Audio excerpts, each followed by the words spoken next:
Hello കൂട്ടുകാരെ, നമ്മളിന്നിവിടെ ഒരു PSCയുടെ trending ടോപ്പിക്കിനെ കുറിച്ചാണ് സംസാരിക്കാൻ പോകുന്നത്. ഏതാണെന്ന് നിങ്ങൾക്കറിയാമോ? ഈ ബോർഡിൽ കാണുന്നത് ആറ്റം മാതൃകകളാണ് അല്ലേ? പക്ഷേ ഈ ആറ്റം മാതൃകകൾ എന്ന് പറയുന്ന ഇതൊരു ട്രെൻഡിങ് ടോപ്പിക്കാണോ? ഇടയ്ക്കൊക്കെ ക്വസ്റ്റ്യൻസ് വരാറുണ്ട്. പക്ഷേ ഇതിന് ശേഷം വരുന്ന quantum mechanical model of atom എന്ന് പറയുന്ന ഒരു ഭാഗത്ത് നിന്ന് ഇപ്പോൾ ഒരുപാട് ചോദ്യങ്ങൾ വരാറുണ്ട്. അപ്പോൾ നമുക്ക് ആ ഭാഗം ഒന്ന് പഠിച്ച് സെറ്റാക്കി പോയാലോ?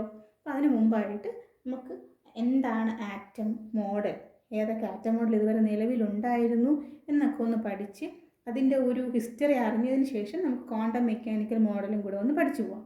അപ്പോൾ അതിന് വേണ്ടിയിട്ടാണ് ഞാനിന്നിവിടെ നിൽക്കുന്നത്. നിങ്ങൾക്ക് ഈ വീഡിയോ ഉപകരിക്കുമെന്ന് വിചാരിക്കുന്നു. നമുക്കപ്പോൾ വീഡിയോയിലേക്ക് കിടക്കാം. അപ്പോൾ ഏതൊക്കെ ആറ്റം മോഡലുകളാണുള്ളത്? ആറ്റം മാതൃകകൾ. എന്താണ് ആറ്റം മാതൃകകൾ എന്ന് പറയുന്നത്? ആറ്റം മാതൃകകൾ എന്ന് പറയുന്നത്, ആറ്റം എന്ന് പറഞ്ഞാൽ നമ്മുടെ എല്ലാ വസ്തുക്കളുടെയും ഏറ്റവും അടിസ്ഥാന കണികയാണ് ഏതെന്ന് പറയുന്നത് ആറ്റം. ആറ്റങ്ങൾ കൂടിച്ചേർന്ന് തന്മാത്രകൾ ഉണ്ടാകുന്നു. തന്മാത്രകൾ കൂടിച്ചേർന്നാണ് ബാക്കി നമ്മൾ ഈ കാണുന്ന പല കാര്യങ്ങളും നമുക്ക് ചുറ്റും ഉണ്ടായി തീർന്നിരിക്കുന്നത്. അപ്പോൾ നമ്മൾ പോലും പല തന്മാത്രകൾ കൂടിച്ചേർന്ന് ഉണ്ടാവുകയാണ് അല്ലേ? അപ്പോൾ ആറ്റം എന്ന് പറയുമ്പോൾ ആറ്റത്തിനകത്ത് എന്തൊക്കെയുണ്ട്? ആറ്റത്തിനകത്ത് ഇലക്ട്രോൺ ഉണ്ട്, പ്രോട്ടോൺ ഉണ്ട്, ന്യൂട്രോൺ ഉണ്ട്. നമ്മൾ ഇതിനെക്കുറിച്ചൊരു ക്ലാസ് നമ്മളിനി ഉടനെ തന്നെ എടുക്കുന്നതായിരിക്കും. ഇലക്ട്രോൺ, പ്രോട്ടോൺ, ന്യൂട്രോൺ, അതായത് SCRT ബേസ് ചെയ്ത് ഓരോ SCRT ചാപ്റ്ററായിട്ട് നമ്മൾ പഠിച്ചു പോകുന്നതായിരിക്കും. അപ്പോൾ ഇന്ന് നമ്മൾ ജസ്റ്റ് ആ ഒരു ട്രെൻഡിങ് ടോപ്പിക്സിനെ വെച്ചിട്ടൊരു വീഡിയോ എടുത്തിട്ടുണ്ടെന്നേ ഉള്ളൂ. ഇലക്ട്രോൺസ്, പ്രോട്ടോൺസ്, ന്യൂട്രോൺസ് എന്ന് പറയുന്ന മൗലിക കണങ്ങൾ ചേർന്നതാണ് ആറ്റം. അപ്പോൾ ആറ്റത്തിൻ്റെ ഈ ഒരു ഇലക്ട്രോണും പ്രോട്ടോണും ന്യൂട്രോണും ഒക്കെ ഓരോരുത്തർ കണ്ടുപിടിച്ചപ്പോൾ ഇതിനി എങ്ങനെയാണ് ഒരു ആറ്റമായിട്ട് രൂപപ്പെട്ടിരിക്കുന്നത്, അതിൻ്റെ സ്ട്രക്ചർ എന്താണ്, അതിൻ്റെ ആകൃതി എന്താണെന്നൊക്കെ അറിയാൻ വേണ്ടിയിട്ട് ഒരുപാട് പരീക്ഷണങ്ങൾ നടന്നു. അതിൽ ആദ്യത്തെ പരീക്ഷണത്തിലൂടെ, അല്ലെങ്കിൽ ആദ്യം ഒരുപാട് പേര് കണ്ടുപിടിച്ചിട്ടുണ്ടാവാം, എന്നാലും ഫേമസ് ആയിട്ടുള്ള ഒരു 3 എണ്ണമാണ് നമ്മുടെ ബോർഡിൽ എഴുതിയിട്ടുള്ളത്. ഒന്നാമതാണ് J.J. തോംസൻ്റെ പ്ലം പുഡിംഗ് മോഡൽ, അഥവാ അതിന് മറ്റ് 2 പേരുകൂടി ഉണ്ട്. വാട്ടർമെലൺ മോഡൽ എന്നും പ്ലം പുഡിംഗ് മോഡൽ എന്നും റേസിൻ മോഡൽ എന്നും എന്നൊക്കെ അറിയപ്പെടുന്നത് ഏത് തന്നെയാണ്? ഈ J.J. തോംസൻ്റെ ആറ്റം മോഡലാണ്. നമ്മളിപ്പോൾ ആദ്യമായിട്ട് പരിഗണിക്കുന്നത് അതിനെയാണ്. അപ്പോൾ എന്താണ് ഈ പ്ലം പുഡിംഗ് മോഡൽ അഥവാ വാട്ടർമെലൺ മോഡൽ എന്ന് പറയുന്നത്? ഇപ്പോൾ നമ്മൾ വാട്ടർമെലൺ എന്ന് പറയുമ്പോൾ തന്നെ അറിയാം എന്താണ്. നമ്മുടെ ഒരു സാധാരണ തണ്ണിമത്തങ്ങയ്ക്കകത്ത് ചുവന്ന ഭാഗമുണ്ട്, അതിനകത്ത് കറുത്ത കുരുക്കളും ഉണ്ട് അല്ലേ? അതിൻ്റെ വിത്ത് എന്ന് പറയുന്ന ഭാഗം. അപ്പോൾ J.J. തോംസൺ എന്ന് പറയുന്ന സയൻറ്റിസ്റ്റ് അദ്ദേഹത്തിൻ്റെ കണ്ടെത്തലിലൂടെ മനസ്സിലാക്കിയത് ഇങ്ങനെയാണ്. അതായത് ആ ചുവന്ന ഭാഗം, അതായത് ഒരു വാട്ടർമെലൻ തണ്ണിമത്തങ്ങയുടെ ചുവന്ന ഭാഗം പോലെ ഒരു ആറ്റം എന്ന് പറയുന്നത് ഒരു വൃത്താകൃതിയിൽ അല്ലെങ്കിൽ ഒരു ഗോളാകൃതിയിലുണ്ട്. അതിനകത്ത് ആ ചുവന്ന ഭാഗം മുഴുവൻ എന്താണ്, അല്ലെങ്കിൽ ഒരു ചുവന്ന ഭാഗം പോലെ നിറഞ്ഞിരിക്കുന്നത് പോസിറ്റീവ് ചാർജ് ആണെന്നും അതിനകത്തെ ആ കറുത്ത കുരുക്കളെ അദ്ദേഹം ഇലക്ട്രോണുകളായിട്ടാണ് കണക്കാക്കിയത്. അതായത് ആറ്റം മൊത്തത്തിലൊരു പോസിറ്റീവ് ചാർജുള്ള ഒരു പാർട്ടിക്കിളായിട്ട് ഇരുന്നിട്ട് അതിനകത്ത് ഇലക്ട്രോൺസ് അവിടെ ഇവിടെ ആ കുരുക്കളെ പോലെ ചിതറിക്കിടക്കുന്നു. ആ ഒരു രീതിയിലാണ് അദ്ദേഹം ആറ്റത്തിൻ്റെ മാതൃകയെ ആദ്യമായിട്ട് മനസ്സിലാക്കാൻ ശ്രമിച്ചത്. പക്ഷേ അത് ശരിയായിട്ടുള്ളൊരു മോഡലല്ലായിരുന്നു. അങ്ങനെയല്ല ശരിക്കും പറഞ്ഞാൽ നമ്മുടെ ആറ്റത്തിൻ്റെ അകത്തുള്ള ക്രമീകരണം ഉള്ളത്.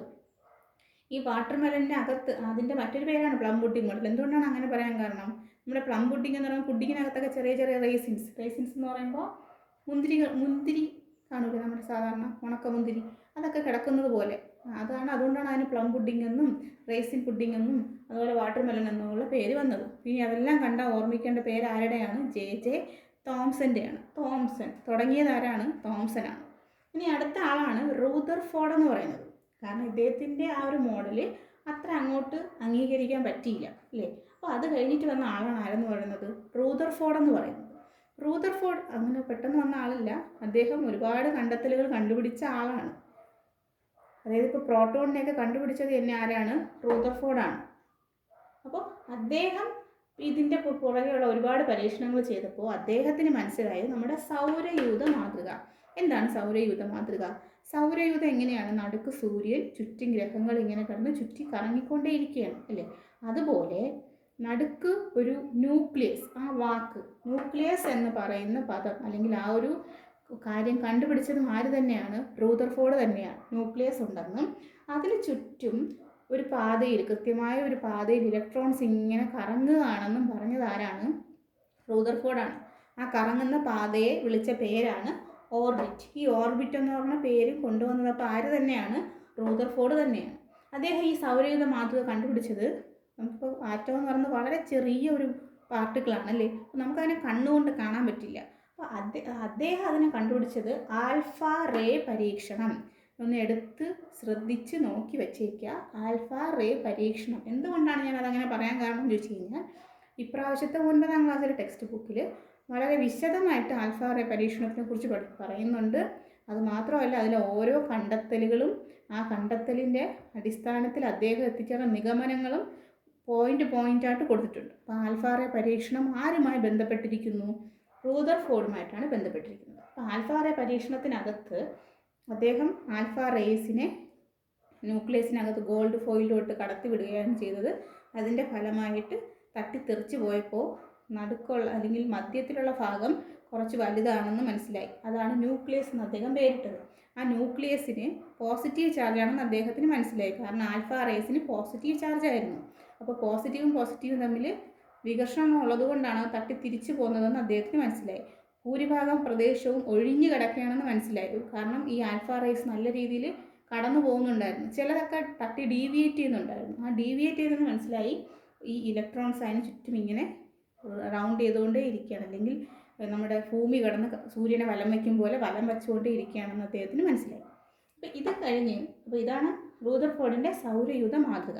പക്ഷെ നിങ്ങളൊന്ന് ആലോചിച്ച് നോക്കൂ, ഇപ്പോൾ ഭൂമിയുടെ കാര്യം പോട്ടെ, നമ്മളൊരാളെ ചുറ്റും കറങ്ങിക്കൊണ്ടേ ഇരിക്കുകയാണ്. എത്ര നേരം കറങ്ങാൻ പറ്റില്ലല്ലേ? കുറച്ച് നേരം കഴിഞ്ഞാൽ നമ്മൾ തളർന്നു പോകും. അപ്പോൾ ആ ഇലക്ട്രോൺസ് ഇങ്ങനെ കറക്റ്റായിട്ട് കറങ്ങുന്നത് എന്തുകൊണ്ട്?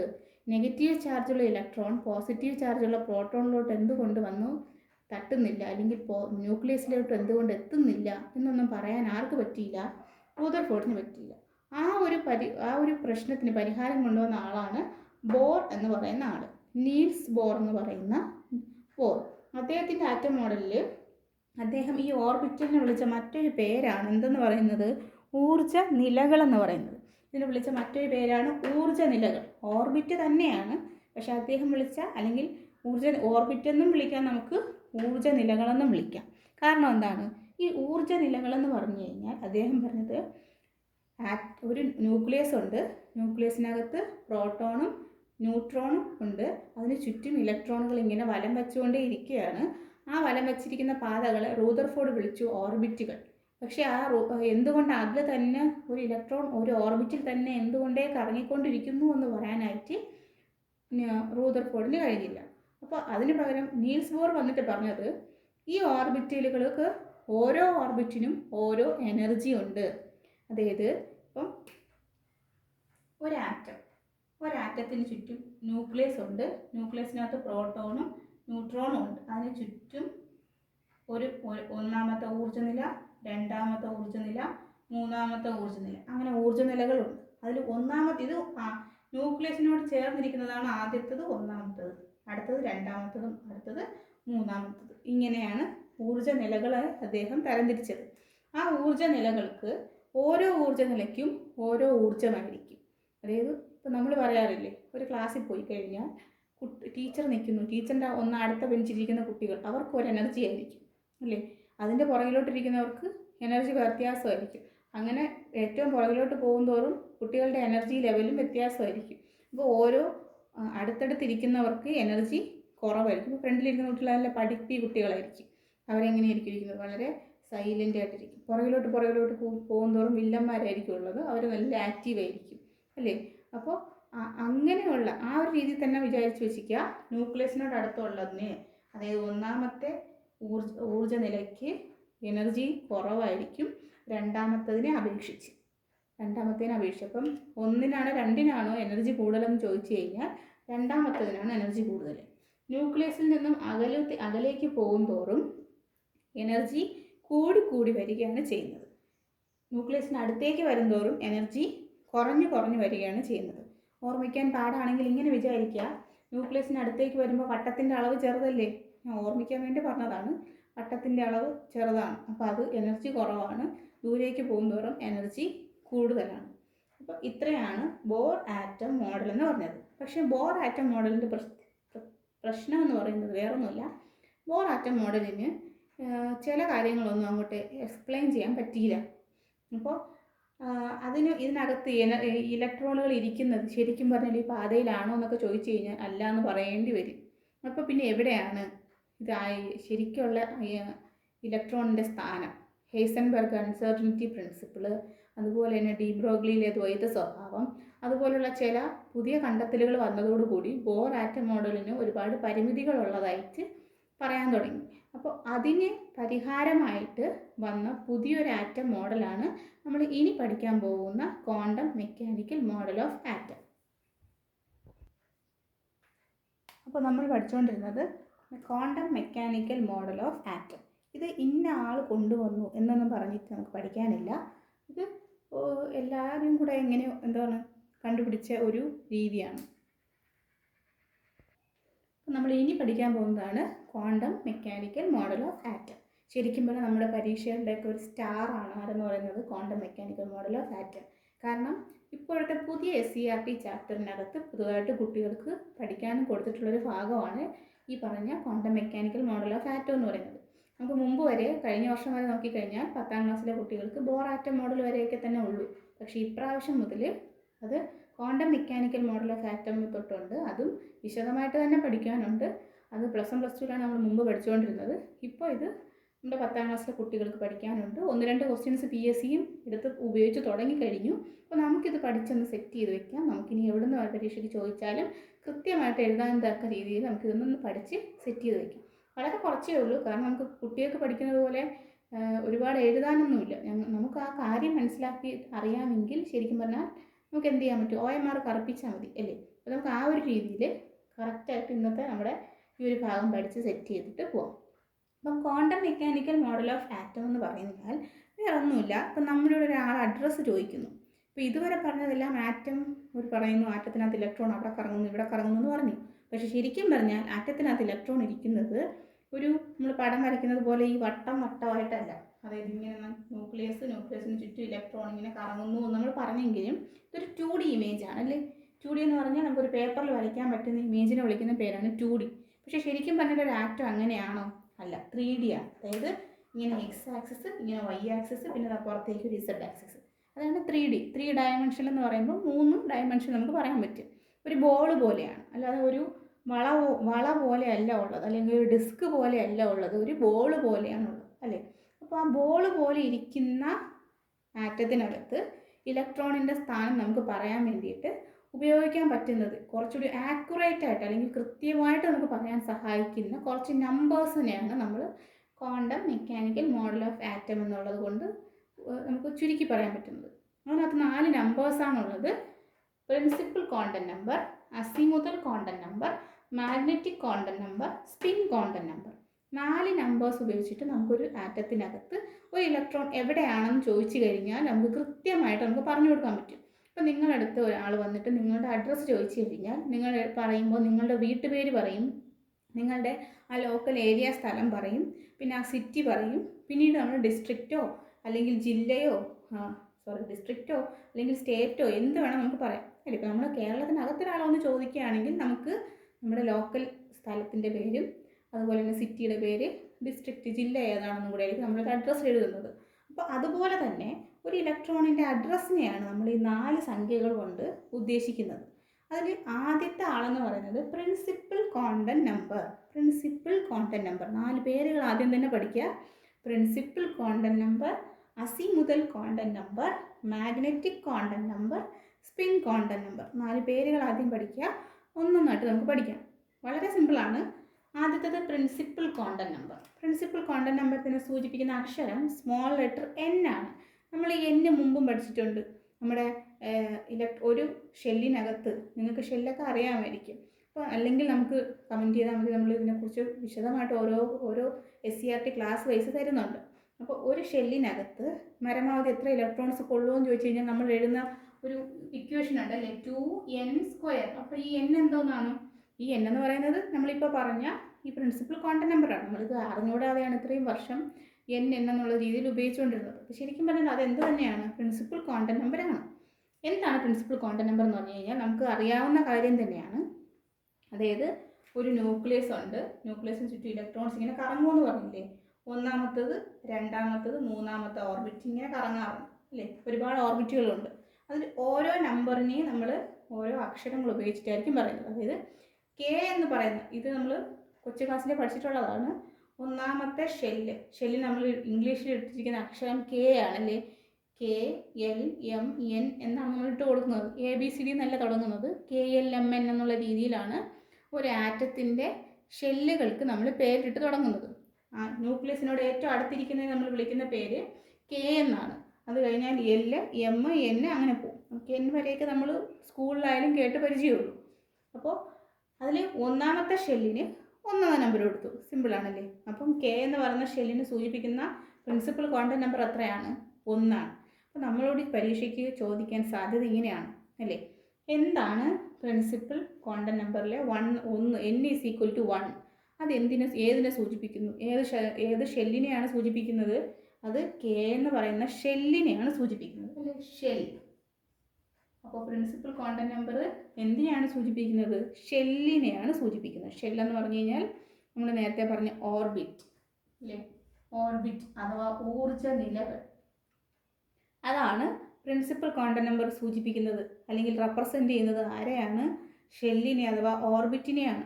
കെ എന്ന് പറഞ്ഞാൽ 1നെയാണ് സൂചിപ്പിക്കുന്നത്. ഇപ്പോൾ പ്രിൻസിപ്പൽ ക്വാണ്ടം നമ്പർ 1 എന്ന് പറഞ്ഞാൽ അത് കെ ഷെല്ലിനെ സൂചിപ്പിക്കുന്നു. 2 എന്ന് പറഞ്ഞാൽ എൽ ഷെല്ലിനെ സൂചിപ്പിക്കുന്നു. 3 എന്ന് പറഞ്ഞാൽ എം ഷെല്ലിനെ സൂചിപ്പിക്കുന്നു. 4 എന്ന് പറഞ്ഞാൽ എൻ ഷെല്ലിനെ സൂചിപ്പിക്കുന്നു. അത്രയേ ഉള്ളൂ. നമുക്ക് അറിയാവുന്ന കാര്യമാണ്, സിമ്പിളാണ്. ബാക്കിയുള്ള 3 എണ്ണമാണ് നമുക്ക് കേട്ട് പരിചയമില്ലാത്തത്. ഇതുപോലെ തന്നെ സിമ്പിളായിട്ട് നമുക്ക് രണ്ടാമത്തത് പഠിക്കാം. അസിമുതൽ ക്വാണ്ടം നമ്പർ. പേര് നമുക്ക് ഇത്തിരി വ്യത്യാസമുണ്ടല്ലേ.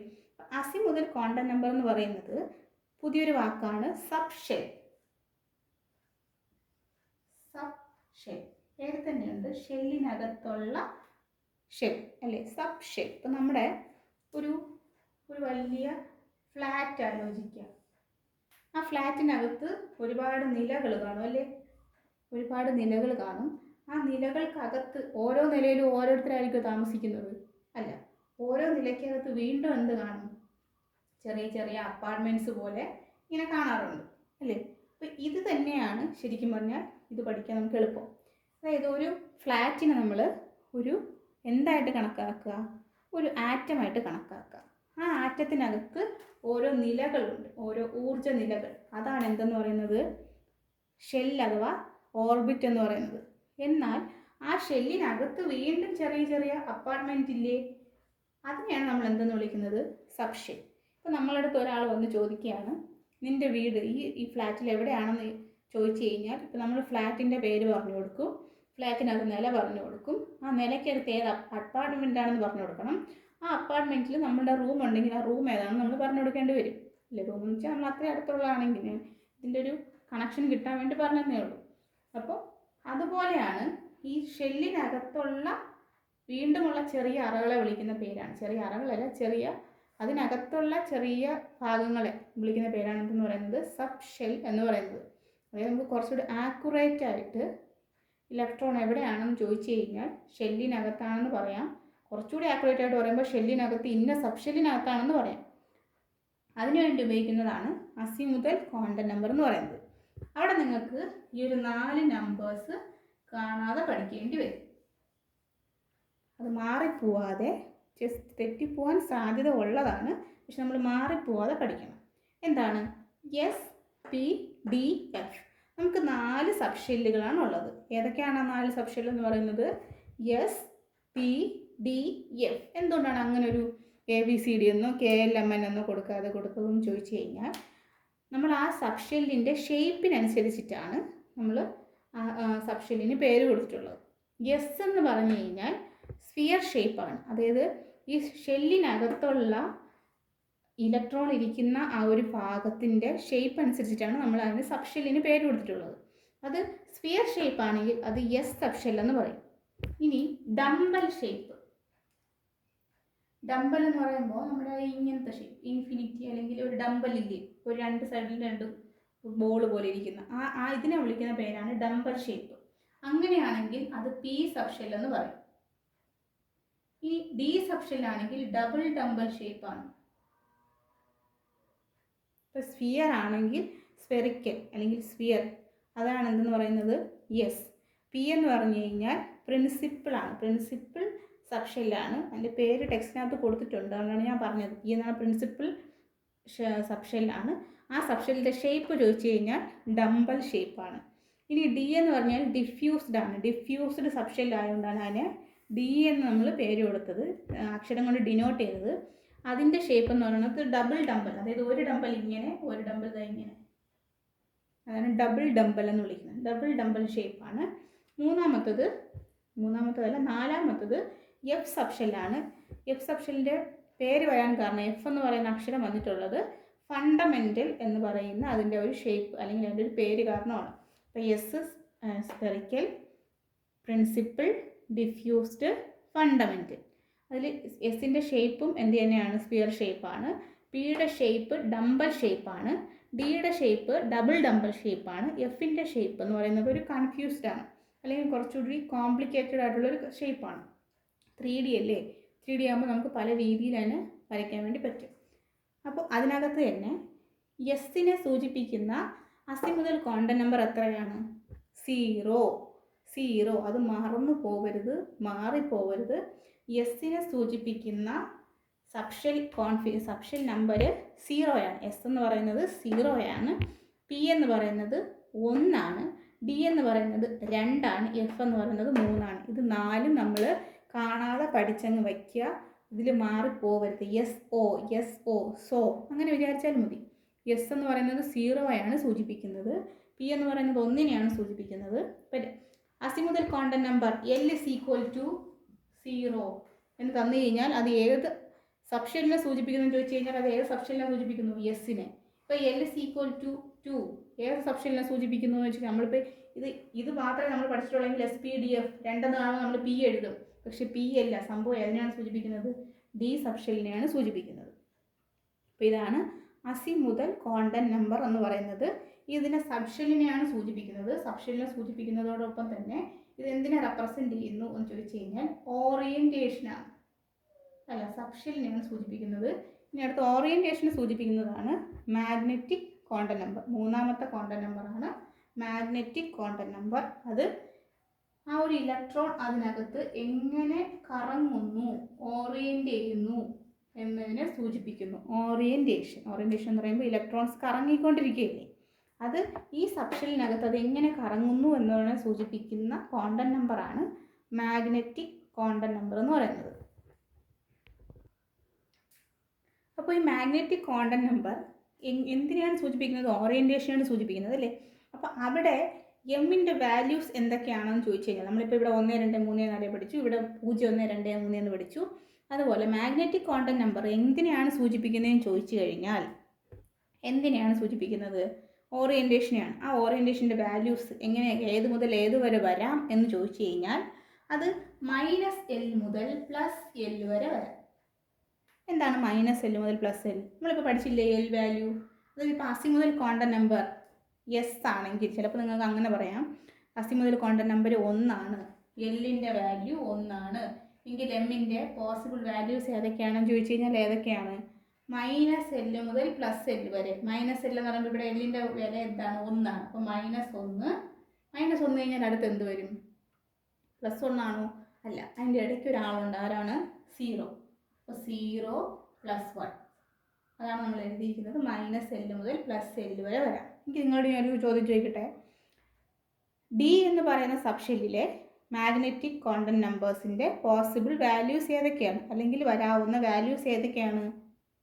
ഡി എന്ന് പറയുന്ന സബ്ഷെൽ. അപ്പോൾ ഡി എന്ന് പറയുന്ന സബ്ഷെല്ല് വരുമ്പോഴത്തേക്കും എൽ എത്രയാണ് വരുന്നത്? എൽ 2 അല്ലേ? അപ്പോൾ എമ്മിൻ്റെ വാല്യൂ ഏതൊക്കെ വരാം? -2 കഴിഞ്ഞാൽ -1 0 +1 +2 -L മുതൽ +L വരെ, അതായത് -2 മുതൽ +2 വരെ. അപ്പോൾ ഇത്രയും വാല്യൂസാണ് ഡി L = 2 ആകുമ്പോൾ, അതായത് ഡി എന്ന് പറയുന്ന സബ്ഷെല്ലിനകത്ത് ഇലക്ട്രോൺസ് കറങ്ങാൻ സാധ്യത ഉള്ളത്. അത് എന്തൊക്കെയാണെന്ന് ചോദിച്ചാൽ ശരിക്കും പറഞ്ഞാൽ 3D ആണ്. നമ്മുടെ നെറ്റിലൊക്കെ ഒന്ന് സെർച്ച് ചെയ്ത് നോക്കി കഴിഞ്ഞാൽ ഇലക്ട്രോൺസ് കറങ്ങുന്നതിൻ്റെ ആ ഒരു 3D പിക്ചേഴ്സൊക്കെ കിട്ടും. അത് വെച്ചിട്ടാണ് ഈ -2 -1 എന്നൊക്കെ പറഞ്ഞ് കിടക്കുന്നത്. അതിൽ നമുക്ക് ജസ്റ്റ് ഒന്ന് പഠിച്ചു വയ്ക്കാൻ ഇത്രയേ ഉള്ളൂ. ഈ L is equal to 2 ആണ് അല്ലേ. 2 എന്ന് പറയുമ്പോൾ അത് ആരെ സൂചിപ്പിക്കുന്നു? ഡിയെ സൂചിപ്പിക്കുന്നു. ഡിയെ സൂചിപ്പിക്കുമ്പോൾ അത് dxy dx z dx square y square dz square dy z ഇങ്ങനെ 6 വരും. അതിപ്പോൾ മനസ്സിലായതുകൊണ്ടെങ്കിൽ കൂടുതൽ ടെൻഷൻ അടിക്കേണ്ട. അതാണ് അതിൻ്റെ ശരിക്കുള്ള ഓറിയൻറ്റേഷൻ. അതായത് ഇലക്ട്രോൺസ് അതിനകത്ത് കറങ്ങുന്നതിൻ്റെ ഒരു ഡയറക്ഷനാണ് പറയുന്നത്.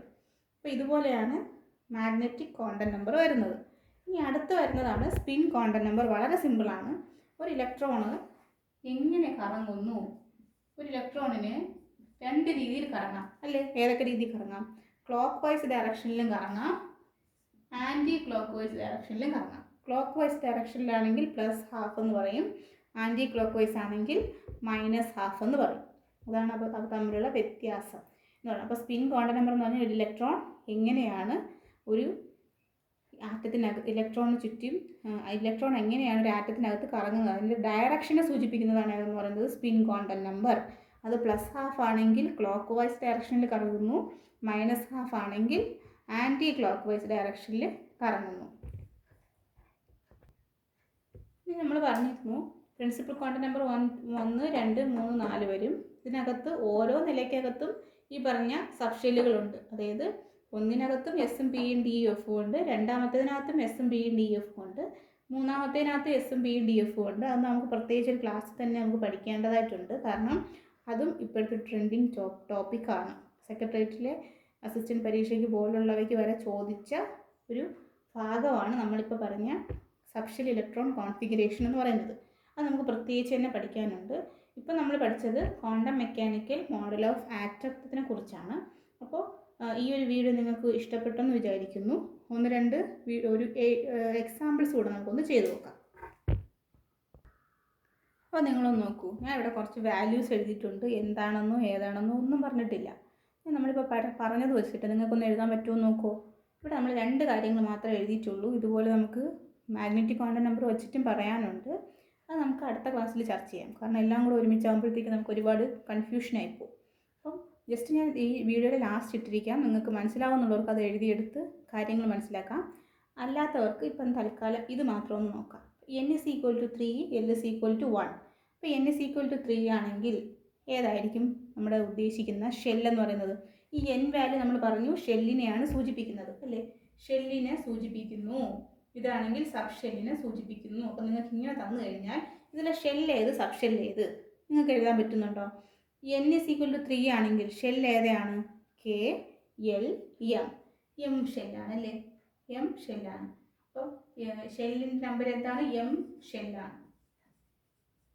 എങ്കിൽ L is equal to 1 ആണെങ്കിൽ അത് ഏത് സബ് ഷെല്ലാണ് നിങ്ങൾക്ക് എഴുതാൻ പറ്റുന്നുണ്ടോ? S ആണോ വരുന്നത് അതോ P ആണോ വരുന്നത്? ഇത് എസ് ആണോ പി ആണ് അല്ലേ. കാരണം എന്താണ്? എസ് എന്ന് പറയുന്നത് 0യാണ് സൂചിപ്പിക്കുന്നത്. 0 വരുമ്പോഴാണ് അത് എസ്സിനെ സൂചിപ്പിക്കുന്നത്, എസ് ഓപ്ഷനെ സൂചിപ്പിക്കുന്നത്. ഇനി 2 വരുമ്പോൾ അത് ഡി ആയിരിക്കും. ഇവിടെ 4 ആണെങ്കിൽ കെ, എൽ, എം, എൻ ആണ് വരുന്നത് അല്ലേ. ഇവിടെ ആണെങ്കിലോ എം. അപ്പോൾ ഷെല്ലും സബ് ഷെല്ലും നിങ്ങൾക്ക് എഴുതാൻ പറ്റുമെന്ന് വിചാരിക്കുന്നു. ഇനി ഇതുപോലെ പരീക്ഷയ്ക്ക് ചോദിക്കുന്ന മറ്റൊരു കാര്യമാണ് താഴെ തന്നിരിക്കുന്നവയിൽ ഒറ്റയാനെ കണ്ടെത്തുക. ചിലതിനകത്ത് ചില സബ് ഷെല്ലുകൾ നമുക്കങ്ങനെ സബ് ഷെല്ലും കണക്ഷൻ ചെറിയൊരു ബന്ധമുണ്ട്. ആ ബന്ധം അല്ലാതെ കൊടുക്കാറുണ്ട്. അത് നമുക്ക് അടുത്ത ക്ലാസ്സിൽ ഞാൻ പറഞ്ഞ ഈ സബ് ഷെൽ ഇലക്ട്രോൺ വിന്യാസം എഴുതാൻ പഠിക്കുമ്പോൾ നമ്മൾ ആ കാര്യം കൂടെ ചർച്ച ചെയ്യുന്നതായിരിക്കും. അപ്പം നിങ്ങൾക്ക് ഇന്നത്തെ വീഡിയോ ഉപകാരപ്പെട്ടു എന്ന് വിചാരിക്കുന്നു. അഭിപ്രായങ്ങൾ അറിയിക്കുക. കൂടുതൽ വിവരങ്ങൾ നിങ്ങൾക്ക് നിങ്ങളുടെ അഭിപ്രായങ്ങൾ പറയുക. അതുപോലെ തന്നെ ഏതൊക്കെ വിഷയങ്ങൾ ഏതൊക്കെ ടോപ്പിക്കാണെന്ന് കൂടെ അറിയിച്ചു കഴിഞ്ഞാൽ വളരെ ഉപകാരമായിരിക്കും. Thank you.